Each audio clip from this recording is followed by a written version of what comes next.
Hey there everyone, my name is Nathan Elson and welcome to the channel.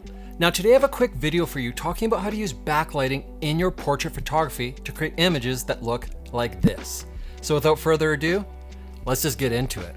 So here we are in the forest using the sunlight that's beaming through the trees to backlight our model Kaylee.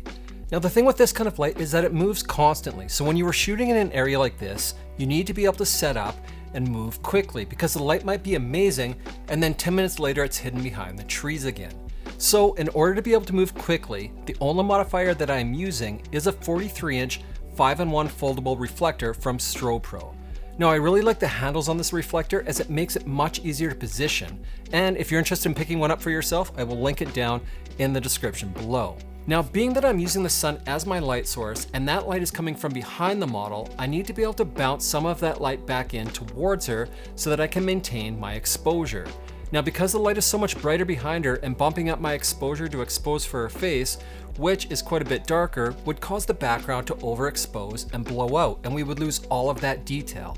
And really, the whole purpose of shooting in a location like this is to show off the location as much as the subject. Now, if you watch here, you can see my assistant Sean waving the reflector back and forth to find the light, which is a simple and effective way to find the light you are trying to reflect to make sure you are in the best position for the sun.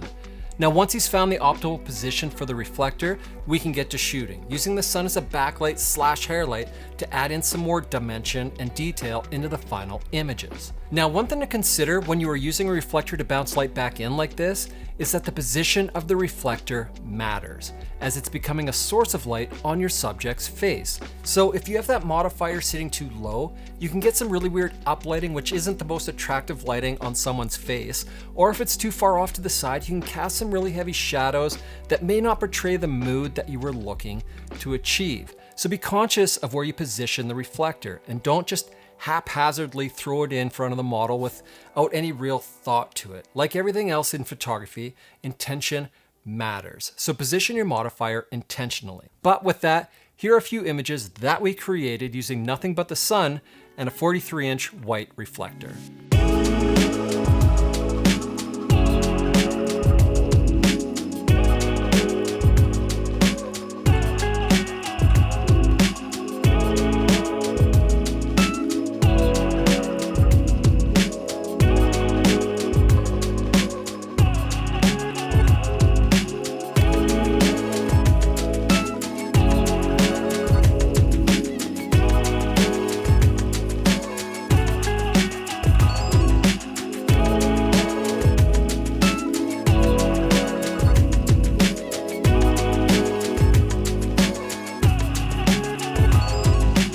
So if you've made it this far and you like the color grading on the images that you just saw, then check out my Capture One and Lightroom preset packs, which will be linked down in the description below. Now, I use them in all of my work, and when you purchase them, you really help to support this channel and help me continue to be able to make content like this for all of you. But with that, as always, thank you all so much for being here. I appreciate you, and I will see you in the next video.